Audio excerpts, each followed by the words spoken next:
Bonjour à toutes, bonjour à tous. Merci d'abord au comité d'organisation d'avoir fait appel à moi. Rôle majeur, oui, mais ce n'est qu'un élément parmi, et on l'a bien vu déjà avec la présentation précédente.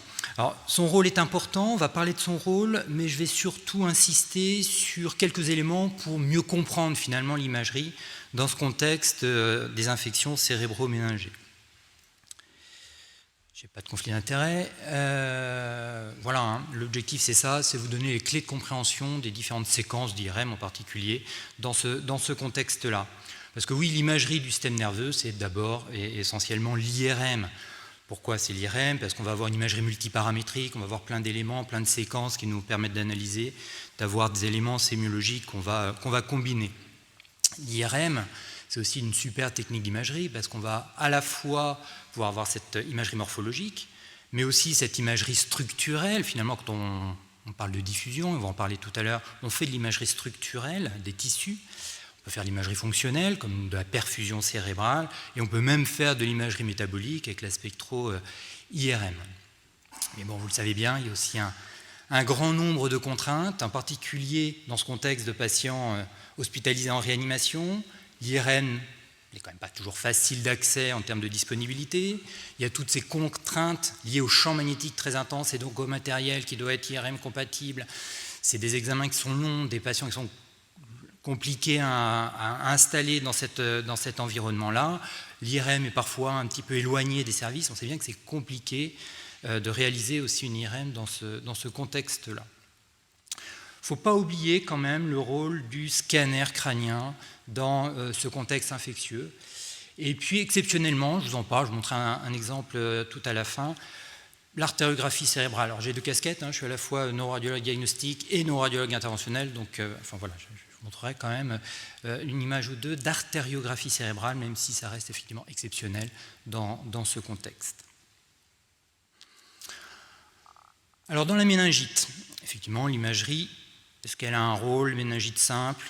Bon, assez peu finalement, vous le savez bien, les indications de l'imagerie cérébrale sont limitées, en particulier avant l'APL, lorsqu'il y a des signes cliniques qui évoquent un processus expansif intracrânien, lorsqu'il y a des signes d'engagement cérébral ou des crises convulsives persistantes. Effectivement, dans ce contexte-là, on va réaliser une imagerie, souvent un scanner pour que ça aille plus vite, avant la réalisation de la ponction lombaire.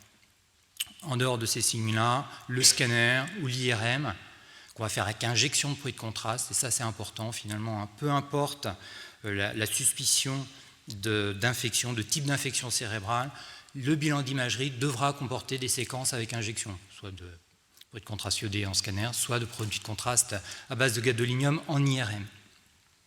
Et donc dans le contexte de la méningite, en général le scanner est normal et l'IRM va être normal. Sauf parfois, quand même. Parfois, dans les méningites purulentes, en particulier à méningocoque, on peut avoir une prise de contraste leptoméningée, comme vous pouvez le voir en bas à droite, et on peut avoir aussi un hypersignal flair sous-arachnoïde. Alors on va essayer d'expliquer un petit peu pourquoi on a cet hypersignal flair sous-arachnoïdien dans les méningites. Alors la séquence flair, c'est une séquence T2, qu'on se le dise, flair pour Fluid Attenuated Inversion Recovery. C'est un T2 auquel, dans l'élaboration de la séquence, on va rajouter une impulsion de radiofréquence qui va permettre de supprimer le signal de l'eau libre. C'est bien de l'eau libre. Ça va supprimer le signal du LCS ou du liquide, on va dire simplex. Dans une dilatation d'un espace de Virchow-Robin, par exemple, des dilatations qui sont banales, on va avoir une suppression du signal parce que c'est du LCS. Les ventricules, les espaces sous-arachnoïdiens, donc on n'aura plus cet hypersignal T2, mais on aura bien un hyposignal T2.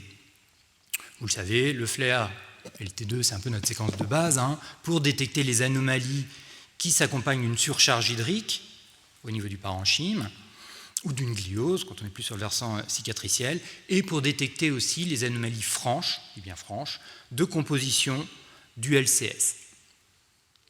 Alors qu'est-ce qu'on va voir dans la gamme des hypersignaux flair sous-arachnoïdiens? D'abord, on a tout ce qu'on a comme faux positif, tous les artefacts qu'on peut avoir. Premier des artefacts, c'est ce que vous avez en haut à gauche, ce sont ces artefacts métalliques. Vous voyez, la flèche blanche montre cet hypersignal cortical ou du sillon juste à côté. Enfin, Effectivement, quand on regarde les coupes en dessous, on voit qu'on a deux gros trous dans l'image qui sont des artefacts liés à la valve de dérivation, au système de réglage de la valve de dérivation. Ça fait des trous dans l'image et ça déforme un petit peu notre suppression du LCS qu'on fait avec l'impulsion de radiofréquence. Autre artefact, autre hypersignal, faux hypersignal flair qu'on va avoir au niveau des espaces sous-arachnoïdiens ou dans les ventricules, ce sont ces hypersignaux intraventriculaires ou dans les citernes, par exemple dans la citerne prépontique, là, comme vous le voyez, qui sont liés au flux de LCS.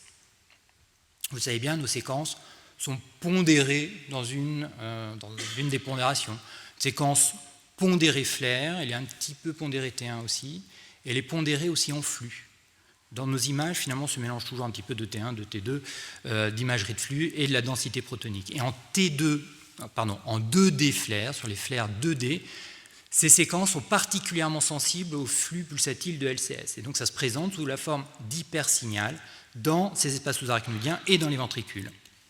Une bonne façon de s'en affranchir, quand on recherche en particulier un hypersignal flair dans les espaces sous-arachnoïdiens, c'est de faire un 3D flair. Les séquences sont beaucoup moins sensibles à ces artefacts de flux. Et donc dans les vrais positifs, qu'est-ce qu'on va avoir comme hypersignal flair des espaces sous-arachnoïdiens? Ça va être l'hémorragie sous-arachnoïdienne, évidemment, il n'y a plus de LCS, le LCS est mélangé à du sang, tous ses composants, et donc ça va modifier, on ne va pas pouvoir supprimer le signal du LCS. On sait aussi qu'une oxygénothérapie à 100% pendant plusieurs heures peut donner cet hypersignal flair, le propofol aussi. Et puis il y a tout le contexte des hyperprotéinorachies qui vont donner cet hypersignal flair. On peut l'avoir dans la pathologie inflammatoire, on peut l'avoir dans la pathologie tumorale, en particulier dans les méningites carcinomateuses, comme vous le voyez là sur la flèche orange, très limitée dans un sillon, avec un rehaussement leptoméningé associé. Et puis bien sûr dans la pathologie infectieuse. Vous avez un exemple de méningite tuberculose avec cet hypersignal des espaces sous-arachnoïdiens. Et puis vous avez un exemple de ventriculite avec en flair, vous le voyez, cet hypersignal déclive des cavités ventriculaires. On verra cette image tout à l'heure aussi en diffusion. Pourquoi c'est un hypersignal en flair déclive? C'est le PU qu'on va retrouver, donc c'est du PU, c'est plus du LCS, donc c'est pas supprimé, on a un hypersignal. Alors un petit mot sur l'imagerie de l'abcès cérébral. L'abcès cérébral, vous le savez bien, c'est une collection infectieuse intracérébrale qui peut être développée par contiguïté ou par diffusion hématogène. Alors quelle est la stratégie d'exploration quand on suspecte un abcès cérébral? Évidemment, ça va être l'IRM, qui est l'examen clé du diagnostic. On va réaliser des séquences pondérées 3D flair, du T1 sans et avec injection, j'insiste sur l'injection de gadolinium, ainsi qu'une séquence de diffusion, une séquence SWI, voire une perfusion. Et puis bien sûr, dans ce bilan en imagerie, on va être amené à rechercher une cause locale, en particulier dans le cas des abcès développés par contiguïté. On va rechercher en particulier un foyer infectieux sinusien, automastoïdien, une brèche ostéodurale.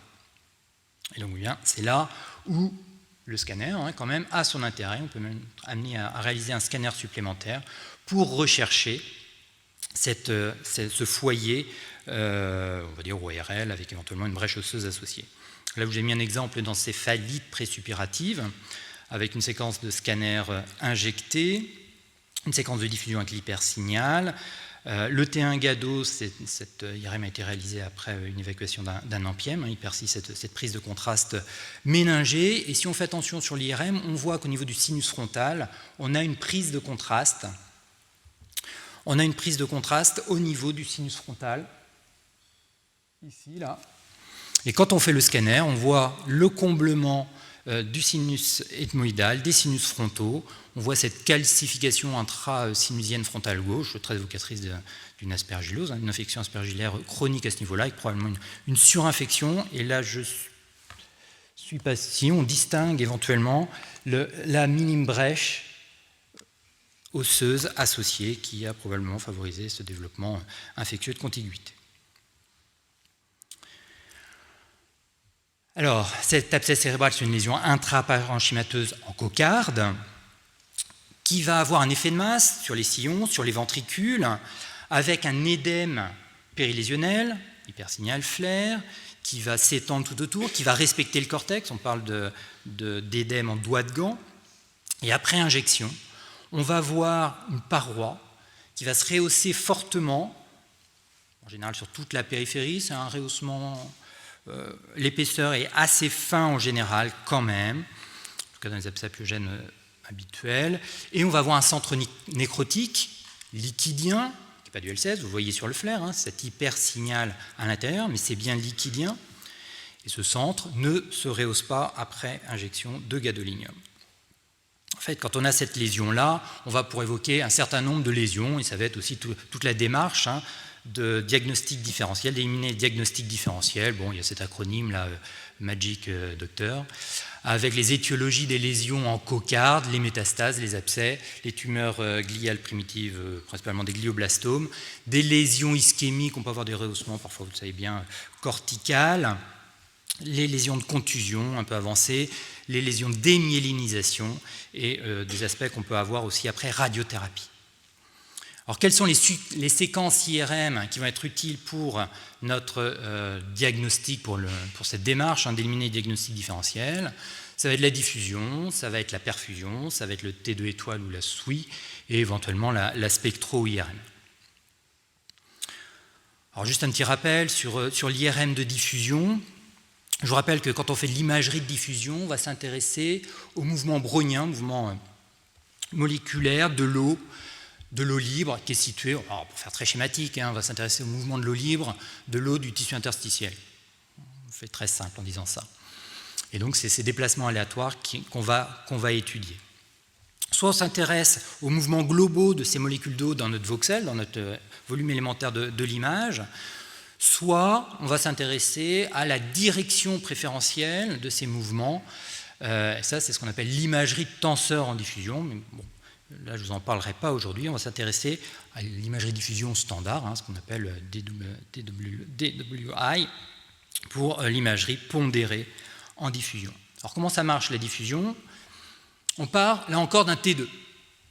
On part d'un T2 rapide, hein, ce n'est pas un très très beau T2, mais c'est un T2 rapide auquel on va appliquer des gradients de diffusion, des impulsions de radiofréquence particulières qui nous permettent de coder un petit peu les mouvements de l'eau. Et on obtient une image résultante qu'on appelle la trace, ou l'imagerie B1000, ou l'imagerie de diffusion. C'était cette image que vous avez au milieu. La première, on parle de T2, mais on parle surtout du B0. Bon, ok. L'image importante, c'est l'image pondérée en diffusion. Alors attention, cette image pondérée en diffusion, elle est aussi pondérée en T2. On vient d'une image T2. D'accord ? Et si on veut extraire l'information T2 et n'avoir que l'information de la diffusion, on va calculer la cartographie du coefficient apparent de diffusion. Et cette cartographie que vous avez en bas à droite, c'est la cartographie du coefficient de diffusion. Et là, on ne parle que de diffusion sur cette image-là. Alors, vous allez me dire, ouais, mais ça ressemble beaucoup au T2. Oui, mais enfin, vous voyez bien, ce n'est pas tout à fait pareil. On a ces images un peu pixelisées tout autour du cerveau. C'est une image paramétrique. Hein. C'est le paramètre de l'ADC. Bon, et puis surtout, si vous êtes perdu, si vous ne savez pas ce que c'est comme séquence, vous regardez sur le PAX, en haut, c'est marqué. Alors, comment on interprète l'imagerie de diffusion ? Donc là, j'ai mis deux patients différents, hein, avec le B0 à gauche, l'imagerie trace, l'imagerie de diffusion au milieu, et la cartographie de l'ADC. En fait, on va regarder d'abord la trace, l'imagerie de diffusion, et après, on va regarder l'imagerie d'ADC, on va regarder la cartographie de l'ADC. Et on va se retrouver finalement dans deux contextes différents. Le premier, vous le voyez, c'est cette image en bas, intraparenchymateuse, hypersignal en diffusion, dans la portion centrale en tout cas, avec un ADC diminué. Donc là, on est sur une restriction de la diffusion, hypersignal diffusion, ADC diminué. Et à l'inverse, tout autour, on a une zone qui est plutôt hypo en diffusion, avec un hypersignal de l'ADC. Hypersignal de l'ADC, donc on va avoir un ADC augmenté, on va avoir une augmentation de la diffusion. Bon, ok, on peut être perdu avec tout ça. 3 cartographies différentes, ça monte, ça descend, c'est pas pareil sur les deux. Regardez le LCS. Le LCS, c'est de l'eau libre. Ça circule, ça diffuse très très bien. Donc sur l'imagerie trace en haut, quand c'est noir, c'est que ça diffuse très très bien. Donc si c'est blanc, c'est que ça diffuse pas bien. D'accord ? Et pareil, quand vous regardez la cartographie de l'ADC, ou si vous êtes plus de l'ADC ou de la trace ou de la diffusion, vous regardez le LCS. Le LCS, c'est ce qui diffuse le mieux. Donc s'il y a une restriction, ce n'est pas comme le LCS, c'est dans l'intensité inverse. 3 causes principales de restriction de la diffusion, donc hypersignal B1000 et ADC diminué. L'édème cytotoxique. Alors, je vous ai repris mon petit schéma, qui est très très schématique d'ailleurs. Ça diffuse moins. Pourquoi ? Parce que les cellules gonflent, parce qu'il y a trop de cellules, ou parce qu'il y a des choses qui empêchent la bonne circulation, la bonne diffusion des molécules d'eau, et donc ça va être l'hyperviscosité, ce qu'on va retrouver dans les abcès. Alors l'édème cytotoxique, les cellules gonflent, c'est bien sûr ce qu'on retrouve dans l'accident vasculaire ischémique, souffrance cellulaire, ça gonfle, et donc on va avoir cet hypersignal en diffusion avec un ADC diminué. Vous le savez bien, dans les 4 premières heures, le flair va être négatif alors que la diffusion va être positive. La diffusion, c'est hypersensible pour détecter cet édème cytotoxique. Et c'est exactement la même chose dans l'encéphalite herpétique. Le flair peut être négatif, mais la diffusion va être positive avant le flair. Bon, évidemment, on ne va pas attendre d'avoir un flair ou une diffusion positive, on ne va même pas attendre l'IRM avant de prendre en charge le patient, de lui faire la ponction lombaire. Cet hypersignal d'édème cytotoxique, on va l'avoir aussi dans l'édème post-crise, et on peut l'avoir aussi dans la maladie de Creutzfeldt-Jakob, avec cet hypersignal que vous voyez en bas à droite, cortical, au niveau de la tête du noyau caudé aussi, qui n'est pas visible en flair. Là, pareil, le flair va mettre plusieurs jours avant de se positiver, donc cette séquence de diffusion dans la pathologie infectieuse est hyper importante. Autre contexte de restriction de la diffusion, c'est l'hypercellularité. Donc, il y a un certain nombre de tumeurs qui donnent ça, les lymphomes par exemple, le neurocytome, c'est un exemple de neurocytome qu'il y a sur la diapo. On peut avoir aussi cette restriction de la diffusion dans certaines lésions inflammatoires. On a une hypercellularité de cellules inflammatoires. Dans certaines lésions de sclérose en plaques récentes, très inflammatoires, on va avoir aussi cette restriction de la diffusion. Et on va le voir, je pense que dans certains phénomènes infectieux, on a à la fois un hypersignal qui peut être lié au PU et qui peut être lié aussi à cette prolifération cellulaire inflammatoire. Et puis, dernier contexte de restriction de la diffusion, c'est l'hyperviscosité, c'est le PU. C'est la nécrose infectieuse apiogène, c'est ce que vous voyez sur cet abcès occipital interne droit, avec un hypersignal flair, le rehaussement en coque périphérique, l'hypersignal en diffusion et l'ADC qui est diminué au milieu. Et on va le revoir aussi, cet ADC qui est augmenté autour, et ça va être une des causes d'édème vasogénique.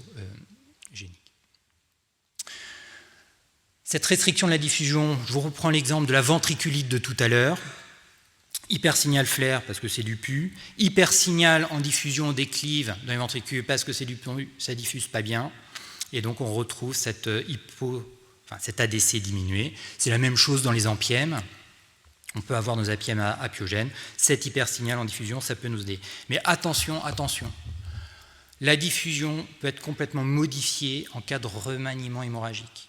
Si, en particulier dans les modifications post-opératoires ou dans les ventriculites après des VE, d'hémorragie sous-arachnoïdienne, quand on mélange du sang, une suspicion infectieuse, ça peut être compliqué. Donc attention, la diffusion, finalement, pour bien l'interpréter, il faut bien avoir regardé le T2 étoile ou la souris avant pour être sûr qu'il n'y ait pas de gros remaniement hémorragique. Ça, c'est important. Et donc pour terminer avec les diffusions, les causes d'augmentation de la diffusion, cet édème vasogénique, avec un isosignal en diffusion et un ADC augmenté, c'est l'édème vasogénique périlésionnel autour de l'abcès, là, que vous avez là. Et puis c'est ce qu'on a aussi dans la lyse cellulaire, avec cet exemple de métastase nécrosée, pareil, une lésion en cocarde, intraaxiale, rehaussement périphérique, milieu liquidien, là je ne vous ai pas mis le flair, mais vous voyez, la diffusion est clairement diminuée avec un ADC franchement augmenté. Ça, c'est lié à la lyse cellulaire, s'il n'y a pas de PU. Autre séquence qui peut nous aider, c'est la séquence de perfusion. La séquence de perfusion qu'on utilise le plus, c'est la perfusion T2 étoile, perfusion de premier passage, ou DSC MRI des anglo-saxons. La séquence de perfusion qu'on utilise habituellement utilise la dynamique des effets de susceptibilité magnétique, T2 étoile, d'un produit de contraste qu'on injecte par voie veineuse. Donc là, vous voyez l'évolution au fil du temps du signal pendant le passage du produit de contraste dans le parenchyme cérébral, dans les vaisseaux d'abord, dans le parenchyme et dans les veines. Dans chacun des pixels, on obtient une courbe à partir duquel on va pouvoir extraire les paramètres de perfusion, en particulier le volume sanguin cérébral et le débit sanguin cérébral. Vous connaissez ça bien. La perfusion, c'est un intérêt clinique quotidien, en IRM, dans la pathologie vasculaire, dans la pathologie tumorale, dans la pathologie infectieuse, dans le diagnostic différentiel. Et surtout, ce qu'on recherche avec cette perfusion, c'est une hyperperfusion liée à la néangiogénèse tumorale dans les tumeurs primitives en particulier. Donc vous voyez, ça se traduit de lésions intra-axiales avec un rehaussement périphérique, avec une hyperperfusion, c'est le petit halo rouge sur la colonne du milieu. Et à côté, je vous ai mis une séquence d'ASL pour vous rappeler qu'il existe aussi des techniques de perfusion cérébrale en IRM qui ne nécessitent pas l'injection de produits de contraste, qui sont basées sur des marquages magnétiques des protons. Ok, donc dans les abcès cérébraux, il n'y a pas d'hyperperfusion, et ça peut être un élément intéressant dans la démarche. Un petit mot sur la séquence de susceptibilité magnétique, SWI, SWI, en fait c'est un super T2 étoile. Il y a différentes techniques selon les constructeurs. Ça fait intervenir de l'information à la fois morphologique, de l'information de déphasage, les fameux effets de susceptibilité magnétique, ce qui permet, par rapport au T2 étoile, d'améliorer la résolution spatiale, d'améliorer la sensibilité aux effets de susceptibilité magnétique et d'améliorer la détection de microblids. Et ça, c'est intéressant, cette séquence SWI. C'est un signe qui a été décrit maintenant il y a une dizaine d'années dans les abcès à pyogènes. C'est l'aspect de double couronne. Double couronne avec une couronne périphérique en hyposignal en SWI et une deuxième couronne adjacente, juste interne, qui est en hypersignal. Et ça, il y a plusieurs papiers qui sont sortis là-dessus qui ont montré que ça permettait de différencier un abcès apiogène d'une métastase ou d'un glioblastome, ou même éventuellement d'un abcès apiogène, d'un abcès fongique. Ça nous aide dans la démarche. Alors ouais, c'est bien toutes ces séquences avancées là, mais en fait, il ne faut juste pas oublier que sur nos séquences de base, le flair, le T1 injecté, ça va nous aider dans toute cette démarche de caractérisation des lésions. Alors je vous ai mis là quelques... Alors oui, juste pour résumer quand même pour l'abcès apiogène, donc c'est une lésion souvent qui est unique, plus de 3 cm. Cette double couronne complète en SWI est intéressante. On a un hypersignal central en diffusion, on l'a dit, c'est le PU. Et bon, je ne vous ai pas parlé de la spectro-IRM, on en fait... Enfin, nous, en pratique, on en fait quand même assez peu dans notre centre. Il y a des centres qui en font beaucoup plus que nous. On peut avoir un pic d'acide aminé qui est assez caractéristique dans le contexte. Alors, quelques aspects évocateurs d'abcès cérébraux. Si je vous montre cette lésion intraaxiale avec un édème périphérique important, un hypersignal en diffusion, un ADC diminué, restriction de la diffusion, de prise de contraste périphérique, et puis surtout, là, ce qui est intéressant de noter, c'est l'aspect multiloculé, les petites logettes là, dans la portion supérieure de la lésion. Dans le bilan, il y a une lésion pulmonaire associée. Bon, évidemment, ça vous évoque un abcès anocardiose. Bon, c'est une infection granulomateuse anocardia. Par inhalation ou inoculation d'une plaie cutanée. La localisation est locale ou disséminée sur tous les poumons, la peau et le cerveau. Et en IRM, ça ressemble pas mal à un abcès apiogène, comme vous pouvez le voir. Et puis surtout, le signe qui nous interpelle, c'est cet aspect multiloculé. Si je vous montre des lésions multiples qui se rehaussent en anneaux, dans un contexte d'immunosuppression, il faut évidemment évoquer la toxoplasmose cérébrale. On est dans un contexte d'immunodépression qui parfois le fait découvrir. On a souvent des abcès multiples, inférieurs à 3 cm. Ça va toucher plutôt l'étage supratentoriel que l'étage infratentoriel. En diffusion, habituellement, il n'y a pas de restriction en diffusion, ou en tout cas, il n'y a pas de restriction au centre de la lésion. Je ne sais pas si vous le voyez bien en haut, là, sur le petit zoom qui est fait. En tout cas, dans le centre, il n'y a pas de restriction de la diffusion.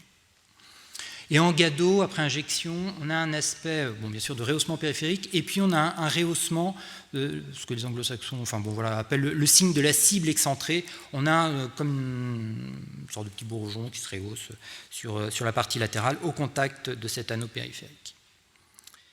Mais là, déjà, en vous disant ça, normalement, dans la toxoplasmose, l'ADC est plutôt normale. Elle n'est pas aussi franchement abaissée. Mais je pense que si on voit ces anomalies à une phase assez précoce, avant la constitution à proprement parler de la cavité abcédée, on a ce type d'aspect. Et puis là, j'ai mis plusieurs exemples sur cette diapo-là pour vous montrer, voilà, vous avez une cryptococcose, vous avez une aspergillose, vous avez une encéphalite ACMB. Ça, c'est des cas voilà, de l'établissement. Et puis là, si on regarde bien, ces différentes anomalies, elles sont confirmées, hein, ça ne correspond pas tout à fait à la description sémiologique qu'on a dans les bouquins. Alors voilà, le but aujourd'hui, ce n'était pas de vous montrer toute la pathologie avec tous les signes, parce que finalement, on voit bien que on n'est pas toujours très bon quand même en imagerie pour la caractérisation lésionnelle et pour, enfin la caractérisation et en tout cas les hypothèses infectieuses. Ça marche pas mal, hein, mais voilà, ce sont des exemples pour montrer que ce n'est pas toujours exactement comme dans les bouquins. Et je terminerai en parlant sur un petit chapitre quand même sur les complications neurologiques de l'endocardite infectieuse. L'endocardite infectieuse, hein, c'est 20% de décès, c'est à peu près un tiers des patients qui ont des complications neurologiques symptomatiques. Alors dans ce contexte-là, on va être amené à faire une imagerie, et puis bien sûr, l'IRM va être plus performante que le scanner pour détecter des lésions. Et comme vous pouvez le voir, hein, il y a à peu près 3/4 des patients qui ont une anomalie à l'imagerie. Alors, ils ne sont pas forcément symptomatiques, mais il y a une anomalie qui est fréquente. Alors, on va avoir des lésions ischémiques dans la moitié à 2/3 des patients. Alors, ce n'est pas toujours l'AVC territorial qui va nécessiter une thrombectomie, hein. C'est parfois juste ces petites lésions ischémiques corticales ou jonctionnelles, comme vous pouvez voir là. Ça va être les microbleeds, donc ces hyposignaux en T2 étoile ou en SWI, qui vont être corticaux, qui peuvent être assez larges parfois, qui sont hétérogènes souvent quand on regarde de près le signal, et qui sont bilatéraux. Pour parler de microbleeds, alors selon les études, c'est moins de 5 ou moins de 10 mm. Les lésions hémorragiques, c'est entre un patient sur 4 et un patient sur 5. Et un tiers de ces lésions hémorragiques sont des hémorragies sous-arachnoïdiennes. On va avoir les abcès, les ventriculites, les méningoencéphalites dans 7 à 9% des cas. Et puis, alors ça, c'est pas très bien finalement dans quel pourcentage, hein, les études sont assez floues là-dessus, on n'a pas assez de données, je pense, sur les anévrismes infectieux qu'on va retrouver dans environ 5% des patients avec endocardite. Alors ça, c'est un exemple d'une patiente de 45 ans qui est traitée depuis 1 mois pour une endocardite infectieuse, qui présente brutalement une hémiparésie droite et des céphalies brutales. Alors on voit le flair, cette anomalie flair profonde, avec une zone plutôt hyposignale au milieu, un hypersignal flair tout autour. C'est quoi ce truc-là? On regarde en SWI, c'est franchement tout noir. C'est un hématome. C'est une hémorragie cérébro-méningée. Et quand on fait le bilan, quand on fait un TOF, une imagerie des vaisseaux sans injection, on voit cette image d'addition qu'on voit encore mieux après sur l'artériographie qu'on voit ici. Donc un anévrisme mycotique qui apparaît, vous voyez, 1 mois après, sous traitement, responsable d'une hémorragie cérébro-méningée. Donc l'anévrisme infectieux, voilà, on peut le découvrir dans un contexte de rupture ou pas, hein, d'ailleurs. Dans 70%, l'origine est une endocardite infectieuse, 10% une infection dentaire méningo ou une infection du système nerveux central dans 10% des cas, c'est principalement des bactéries, dans 3/4 des cas à peu près. Donc c'est pour ça, hein, je pense qu'il faut qu'on arrête d'appeler ça un anévrisme mycotique. Il vaut mieux appeler ça un anévrisme infectieux, puisque vous voyez que les causes mycotiques, c'est 13% des cas à peu près, et très rarement des virus ou des parasites.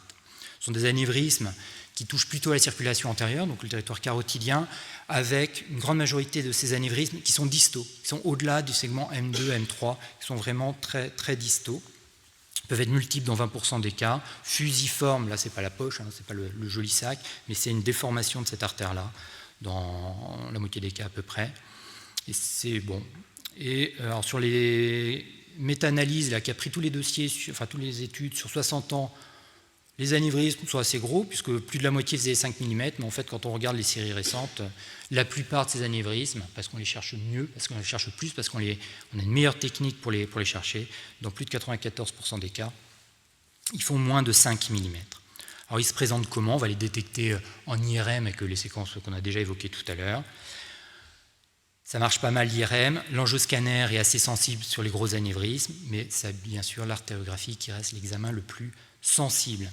L'évolution est assez mal connue, ils vont se rompre dans 20% des cas à peu près, ils vont diminuer sous traitement, je termine la semaine dernière, diapo. Diminution sous traitement aussi dans 20% des cas à peu près, mais on n'a pas beaucoup de données là-dessus.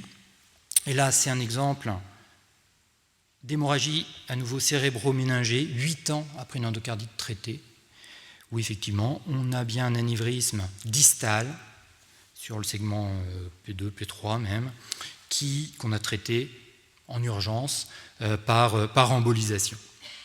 Alors, il y a cette question du traitement ou pas de traitement spécifique, hein, et surtout à quel moment il faut le faire. Alors, bon, quand on est sur une hémorragie cérébro-méningée, on ne se pose pas la question, il faut le traiter, mais quand on découvre un petit anévrisme mycotique chez un patient qui doit avoir une chirurgie de remplacement valvulaire avec une grosse anticoagulation, est-ce qu'on le traite avant ou pas?